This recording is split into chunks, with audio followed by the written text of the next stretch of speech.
all of us arrive at this crossroads over and over again in our lives every day. Sometimes it's really big, sometimes it's smaller.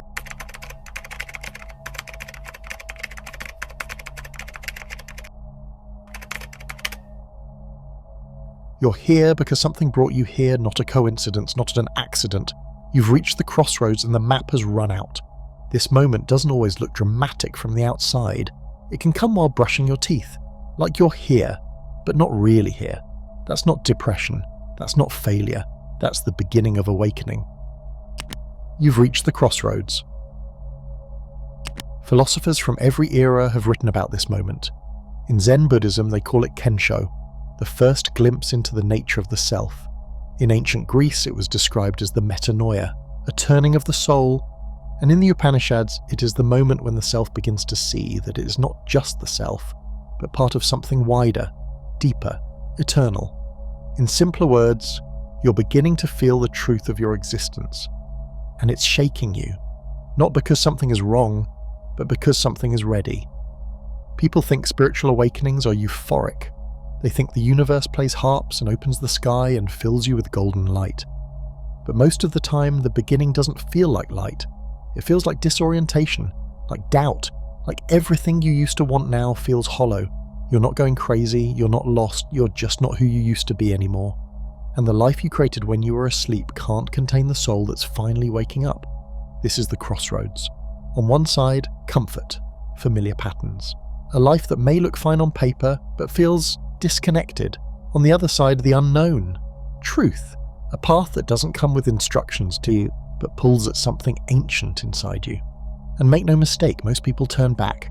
They choose what's easy. They numb the signal. They say things like, "This is just a phase," or "I'm being too sensitive." But some don't. Some listen. And for them, the world never looks the same again. Why? Because once your eyes start to open, you begin to see the architecture of illusion all around you. The way we trade peace for approval. The way we confuse safety with stagnation. The way we measure success by what we own, not who we are. You begin to see that most of the world is asleep, not because it's evil, but because it's easier. And for a long time you were asleep too. But something happened. A crack formed. A light got in, and now you can't unsee it. You may have already tried to go back to the old way. Maybe you tried to force yourself to care about the things you used to care about. Maybe you kept quiet in rooms where your soul wanted to scream. Maybe you kept yourself small so other people could stay comfortable. But that doesn't work anymore, does it? That discomfort you're feeling, it's not a problem. It's an invitation, a message, a whisper from the part of you that remembers, the part that's seen lifetimes, the part that doesn't care how impressive your resume is, the part that's not interested in surface-level living anymore. And here's the hard truth. If you ignore this moment, life will keep bringing you back to it.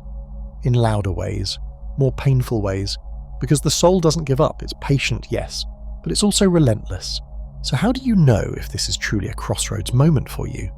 It's in the exhaustion that doesn't go away, even after rest. It's in the quiet grief of outgrowing your old life, your old friends, your old dreams. It's in the strange sense that something huge is about to begin, but you don't know what.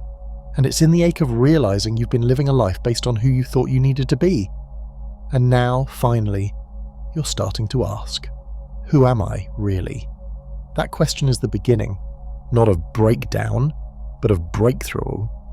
And once you ask it honestly, everything shifts. Your habits, your desires, even your identity starts to dissolve. You become less interested in being right and more interested in being real. You stop chasing validation and start seeking truth. You no longer beg for peace, you create it.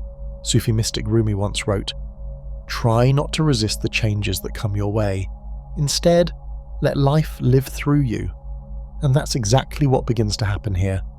You stop resisting, you stop performing, you let life live through you. This is what mystics call the descent, not into darkness, but into depth. Carl Jung walked this road, so did Teresa of Avila, so did Lao Tzu and Black Elk, and every wise teacher who ever told you that the real work is inward. So if you're feeling lost right now, good. That means you're not clinging anymore. That means something inside you has already said no more. No more pretending. No more shrinking. No more living on autopilot. You're not broken. You are shedding, and the next parts of this journey it will take you even deeper. Into clarity, into courage, into the version of yourself that's always been waiting just beneath the surface for this very moment. You are at a crossroads. What you do next will shape everything. The spiritual meaning of crossroads. But know that you don't just end up at a crossroads by chance. Something brings you there. A rupture, a whisper, an ache in the soul that no longer tolerates routine answers. It can be the loss of something you thought you couldn't live without, or the slow realization that you've been sleepwalking through the life you built. For most, it begins quietly. Something subtle and strange stirs in the background. A friendship no longer nourishes you. A job feels hollow. The things you used to chase begin to taste like ash. You're not sure when it happened, but one day you stop and realize this isn't working anymore. Not because you failed, but because you've outgrown it. Spiritually, this moment is everything. The crossroads is not just a symbol, it's a sacred experience, long understood by mystics, shamans, and philosophers throughout history. In ancient African spiritual systems, the crossroads was a meeting place between realms. Papa Legba, a loa in Haitian Vodou, and a gatekeeper of divine communication, stands at this threshold. You cannot speak to the spirits or receive guidance unless you pass through his domain. The crossroads, then, is not where things end. It's where permission is given to begin again. It's the place where truth and destiny meet, and it asks something terrifyingly simple. Will you move forward or turn away? Other traditions echo this reverence. In ancient Greek belief, Hecate stood at the three-pronged fork in the road, holding torches in both hands. She wasn't there to choose for you, she was there to illuminate. You still had to walk, you still had to risk. The crossroads has always been a test, not of strength, but of willingness. In Tibetan teachings, similar moments are described in the bardo, the in-between place where consciousness pauses between death and rebirth. What you do there determines what comes next, and while we usually think of these in-betweens as happening after death, the truth is we pass through thousands of them in one life. Every time you question your identity, every time you ask what you're really here for, every time your old self cracks open to let the new one breathe. But here's the part no one warns you about. Crossroads hurt. They tear. They reveal. You may lose parts of yourself that felt essential. Titles, people, identities that once gave you safety. You may feel disoriented, vulnerable, raw. And yet beneath all that unraveling, a truth begins to flicker. A truth that says, you are not being punished. You are being prepared. When the path splits, it's not because the universe is confused, it's because it's offering you a choice your soul is finally ready to make. And that's the most sacred part of the crossroads. It requires consciousness. You can't coast through it. You can't bypass it with a self-help quote or a new goal to chase. It demands stillness, attention, deep, terrifying honesty. And that honesty doesn't just reveal what you want, it reveals who you've become without realizing it. Have you become someone who pleases everyone but yourself? Have you buried your intuition under years of practicality? Have you convinced yourself that playing small is noble, or that surviving is enough? The crossroads strips you bare. It's not interested in your mask, it wants your essence. And that's why so many people turn back, not because the path forward is impossible, but because they realize they'll have to walk it without their armor. Yet something else is possible too, something radical. You can stand at that threshold and say, I'm willing to leave behind the version of me that was never whole, willing to let go of roles, names, habits that kept me confined, willing to admit that I don't know exactly who I am anymore, but I'm ready to find out. And once you say that, really say it, the path begins to move beneath your feet. Here's what's beautiful. You're not alone in this. Everyone eventually is brought to this point. Some arrive through loss, others through burnout, some through beauty so intense it crackles them open. But no one escapes the sacred pressure of the crossroads forever. The question is only this: will you answer when it calls? Because every time you ignore it, life gets louder, more confusing, more distorted, but every time you answer it, something softens. You begin to hear your own voice again, not the voice shaped by society or fear or urgency, but the voice you had before the world told you who to be. It's about awakening. This is not just about choice, it's about awakening. The crossroads is a mirror. It reflects not just who you are, but what still controls you. Your fear of letting go, your need for certainty, your attachment to outcomes you never really chose. But once you see that clearly, the power to shift becomes yours. Not because the path is now easy, but because it's finally yours. So if you're here, if something in your life has brought you to this place where the road splits, know this: your soul is paying attention. And every step you take from here will either numb that attention or nourish it. The choice is still yours, but if you're still reading this, then somewhere inside you the choice has already been made. You felt it before, the fork in the road, the quiet, unsettling moment when everything familiar wants to pull you back, but something unexplainable begins tugging you forward. The unknown path doesn't shout, it whispers, it doesn't make promises, it asks for trust, and it doesn't come with a map, only a compass buried somewhere deep in your chest. Choosing it means turning away from what is safe, predictable, and often celebrated, and walking instead towards something vast, silent, and absolutely terrifying. This is the moment the mystic spoke of, the point where the soul stops repeating and starts remembering. To choose the unknown is to say, I trust that there's something inside me deeper than fear. And fear is always there, but it's not a stop sign, it's a threshold. When Rumi left behind his structured life to follow the wild, mysterious presence of Shams of Tabriz, he didn't know he was about to become one of the world's greatest spiritual poets. When Siddhartha left his palace to sit beneath a Bodhi tree with no promise of return, he was not trying to be a god. He was simply choosing not to lie to himself anymore. That's what this path demands, not perfection, but honesty. You begin to feel it in subtle ways. The television no longer numbs. The conversations that once fed you start to feel empty. You notice the rhythm of your day, and it feels like sleepwalking. Something wants to wake, but to awaken means to lose the dreams you've used to survive. That's what makes this so hard. The unknown path doesn't just change your direction, it unthreads your identity. You'll feel alone at first, not because you are, but because the voices that once echoed your choices now go silent. People may not understand, friends may fall away. You might lose things, comfort, status, even love. But you'll gain something more valuable than any of it: alignment. And that alignment becomes a magnet. It starts to draw in new people, new opportunities, new guidance. Not all at once, sometimes painfully slow, but always precise. When Carl Jung broke away from Freud, he wasn't chasing fame. He followed symbols in dreams, visions in the night, and the trembling of his own unconscious. He knew the path of the soul is not built on certainty, it's carved through surrender.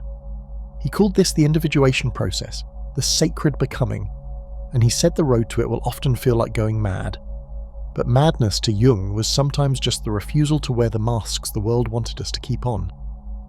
Every myth we hold dear begins this way. The hero leaves home, the familiar burns, the call is answered, and the journey, strange and sacred, begins not with clarity, but with courage. So if you're at that crossroads, if something is pulling you toward a path you can't name, listen. The soul doesn't use logic, it uses longing. And if you follow that longing, even trembling, even weeping, you will not be lost. You will be becoming. Not everyone makes it out of the crossroads the same. Some turn back, some get stuck in the in-between, replaying old decisions like a broken record. But others, quietly, without fanfare, step forward. Not because they were fearless, but because something inside whispered, "It's time." And those are the ones who years later seem to carry a light you can't explain, a peace that isn't naive, a strength that doesn't boast. They are not louder than the world, they are deeper than it. The ones who walk the unknown path come back different, and sometimes they don't come back at all, not as the person they once were. They become something else, like a seed cracked open in the dark, growing toward a sun that it has never seen but somehow remembers. There's an old belief whispered among the followers of curanderismo in Latin America that certain souls are marked by the universe. These are not saints or chosen ones, but everyday people who are called. They feel it in their bodies first: sudden illness, strange dreams, a life unraveling without warning. It's not a punishment, it's a preparation. The elders say that when you are chosen to walk between the worlds, to leave the life you knew and become something new, the spirits will first break the ground beneath your feet. Not to hurt you, but to make sure you plant yourself somewhere deeper, somewhere true. Think of Frida Kahlo, pierced by tragedy and pain, forced to lie in bed for months. but in that pain she painted. Her art was not decoration, it was her rebellion, her return. Or take Viktor Frankl, who walked through the fires of Auschwitz and came back not bitter but burning with purpose. He didn't say life owed you happiness, he said life asked you to find meaning even in suffering. These people didn't wait until the path was clear. They walked forward with nothing but faith, and their lives became medicine for others. There's a mystic teaching in ancient Gnosticism that says the soul forgets its divine origin when it descends into the world. But every so often, something shakes it. Loss, love, a moment of silence too deep to ignore, and the soul remembers. The Gnostics called this the anamnesis, the sacred remembering, and from that point on the soul can never fully go back to sleep. Crossroads are often where anamnesis begins. You start to see your life not as random but as a riddle. Each person you met, each detour you took, each heartbreak, it wasn't just a mistake, it was part of the call. And the moment you realise that, the fear doesn't vanish, but it softens. It becomes the flame that lights your next step. The world won't celebrate your choice. There are no parades for walking into the unknown. But the deeper self, the ancient one that has lived and died many times over, begins to stir. And when that self wakes up, you no longer ask, what will happen to me if I go? Instead, you begin to ask, what will happen to my soul if I don't? And that's when you know, you're no longer living for comfort. You're living for alignment. The people who make it through the crossroads don't look the same when they reach the other side. Something in their eyes changes, not harder, not colder, just clearer. They've seen what happens when you let the old self burn and wait for the new one to rise. So if you're standing at that edge, shaking, uncertain, good. It means the fire hasn't claimed you yet. It means you still have time to choose the path your soul came here to walk. The road is open, but it won't wait forever. The signs at the crossroads, and the beings who walk beside you. They say when you stand at a crossroads, the entire universe holds its breath. It's a moment that feels like standing between two worlds, one that is fading and another that hasn't yet begun. Most people rush past this place, hoping to get back to what's known. But if you've come this far, if something inside you has paused, looked around and asked, "What now?" then you've already started listening. And that's when the world behind the world begins to reveal itself, because no one ever stands at the crossroads alone. Throughout myth, folklore and ancient belief, the crossroads has always been a sacred space. It's where gods whisper, spirits linger, and hidden truths come forward. In these places, between paths, between choices, between versions of yourself, appear the symbols that speak not to the mind, but to the soul. In Celtic stories, one such figure is Brigid, not just a goddess, but a keeper of fire, of healing, of inner craft. When you're lost, when you feel like everything is falling apart but something deeper is waking up, that's Brigid's flame burning through you. She reminds you that destruction isn't always the enemy, it's the beginning of forging something new. To meet Brigid at the crossroads is to stand inside your own potential, no matter how messy it looks. But not all guides look like light. Sometimes they appear in flickers of mischief. In Japan, the kitsune, shape-shifting fox spirits, wander the edges of the known world. They don't always speak in riddles. Sometimes they mirror back your own illusions, your own fears of change. The kitsune teaches by shifting form, showing you that you too can adapt, morph, become. It appears when you've been gripping too tightly to who you think you are. Its presence asks a quiet question. What if you're meant to be more than one thing in this life? And then there is Coyote. Across many indigenous teachings of the Americas, the coyote is not just a trickster. He's a sacred fool, a wisdom keeper hidden in chaos. He might trip you up, poke at your pride, or nudge you into uncomfortable honesty. But he only disrupts what was never true. He breaks the pattern so the real you can step forward. If you're at the crossroads and everything suddenly feels like it's falling apart, if your plans collapse and your ego cracks, Coyote may be near, grinning in the shadows saying, "Wow, you're finally paying attention." Sometimes the path is skyward, sometimes it's deep within. In the stories of the ancient Mesoamerican world, Quetzalcoatl, the feathered serpent, bridges heaven and earth. He reminds you that shedding an old identity isn't death, it's ascension. When something in you feels like it's too tight, too small, too outdated to contain what you're becoming, it's time to molt. Quetzalcoatl shows you how. He walks with you not to comfort, but to awaken. even the sea has its guide. Greek myth speaks of Amphitrite, the goddess of the deep ocean. She doesn't ride the waves. She lives in what lies beneath them. If your crossroads has brought you into the waters of grief, confusion, or emotion too heavy to name, then you've stepped into her realm. Amphitrite doesn't offer escape, she offers depth. Her presence teaches that when you stop trying to swim upward and instead allow yourself to sink into the truth, the ground will meet you there.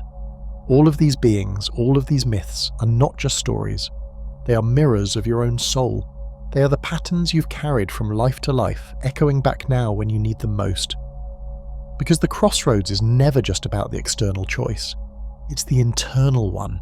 It's the moment you realize the next step can't be taken with your old self. It's the breath between the fall and the flight. And it's at that exact moment, when you're most uncertain, that the symbols start to speak. In Haiti's Vodou tradition, the lower Papa Legba stands at the gate of every new journey. He is the keeper of the crossroads. He opens the way, but only if you ask. It's not enough to show up. You have to knock. You have to be honest. You have to say, I'm ready to walk a different road, even if I don't yet know where it leads. In some stories, people who met the gods at the crossroads came back different. Not because the gods gave them treasure, but because they remembered who they were before they forgot. You've felt that before, haven't you? That strange sense that you're not really starting over. You're returning to something you lost along the way. That's why these symbols feel so familiar. They aren't teaching you something new, they're reminding you of what you already knew. Before fear, before performance, before the world convinced you that the safest road was the one everyone else was walking. So pause, not in hesitation but in reverence. This moment matters. It isn't a detour, it's a meeting place. And maybe, just maybe, the next time you see a fox cross your path, or a sudden flame flicker out of nowhere, or a bird appear during your most uncertain hour, you'll remember what this really is. A crossroads. And the beings who wait here are not tests, there are companions. Helping you remember that sometimes the greatest act of faith is not leaping forward. It's standing still just long enough to hear the whisper that says, go this way, you're ready now. The different crossroads. There is not just one kind of crossroads. Life brings many, some loud and disruptive, others quiet and invisible to everyone but you. Some feel like a crisis, others feel like a whisper you can no longer ignore, but all of them share one sacred truth. When you're at a crossroads, something inside you knows you cannot continue the way you were. The path behind you is too small. The version of you that walked it is already fading. And now you are being invited, no, summoned to something more, to choose, to awaken, to become. But how do we know what kind of crossroads we are standing in? And more importantly, how do we navigate it? Let's begin with one of the most powerful and mysterious kinds, the spiritual crossroads. This is the kind that doesn't always come with external signs. In fact, to the outside world, everything might look normal. You might have a job, a relationship, a routine, but inside, something is missing. Something feels hollow or restless. Maybe you no longer feel nourished by the things that once fed your soul. Maybe your beliefs feel too small, your dreams too quiet, your path too linear. In ancient traditions, this moment was seen not as a breakdown, but a breakthrough. The mystics called it the dark night of the soul. The Sufis called it a divine yearning, a kind of homesickness for the soul's true origin. In Taoist philosophy, it's said that when we stop flowing with the Tao, discomfort begins to rise, not to punish but to guide.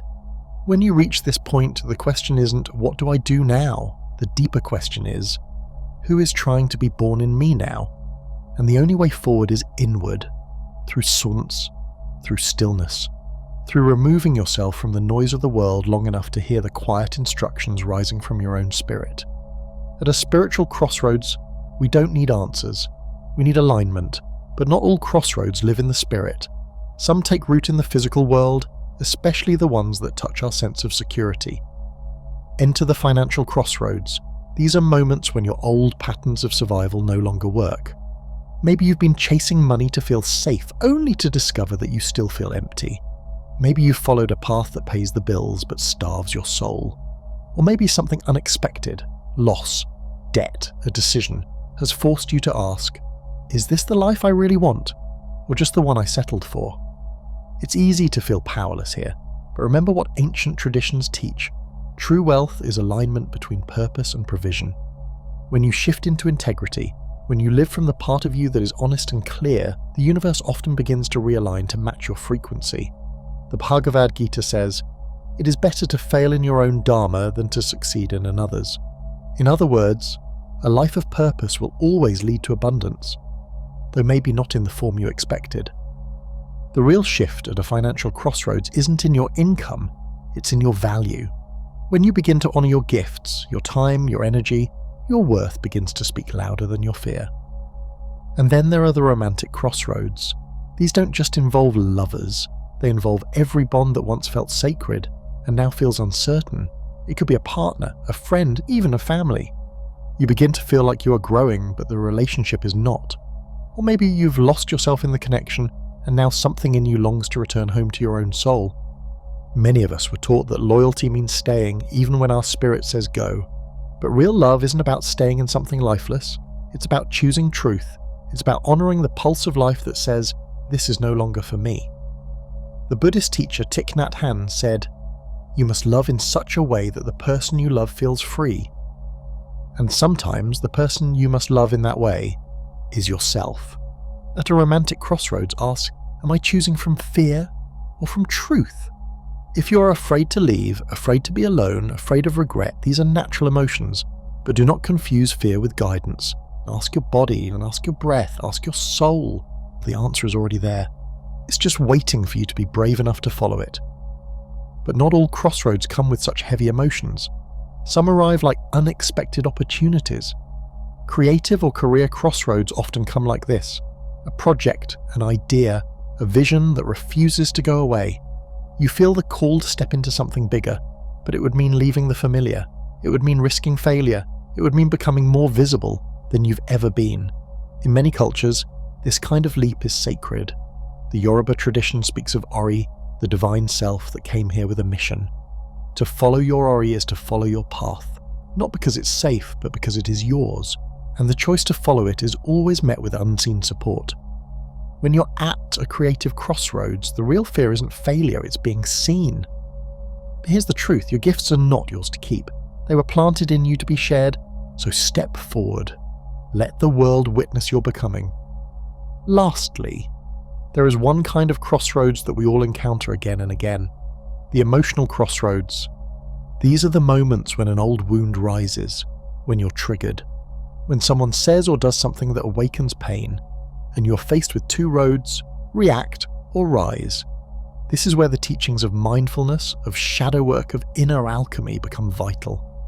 In the Red Book, Carl Jung writes, "One does not become enlightened by imagining figures of light, but by making the darkness conscious."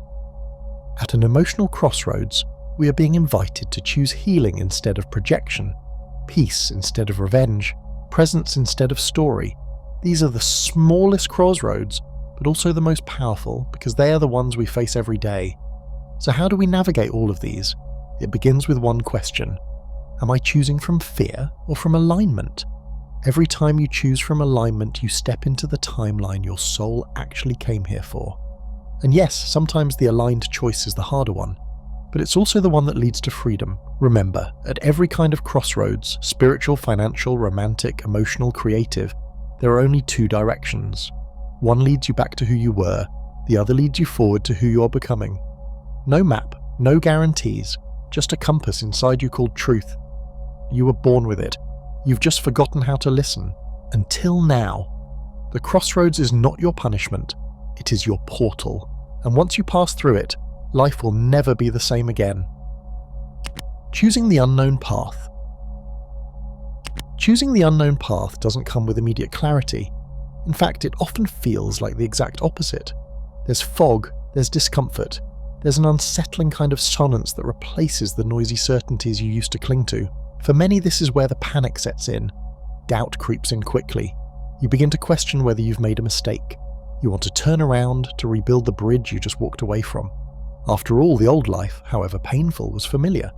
But this is precisely what makes the unknown path sacred. It does not reward the comfortable or the quick. It rewards those who keep walking even when everything inside them is screaming to go back. Many mystics describe this as the wilderness phase. It's a spiritual desert where your old identity has been shed, but the new one hasn't fully arrived yet. You're between who you were and who you are becoming.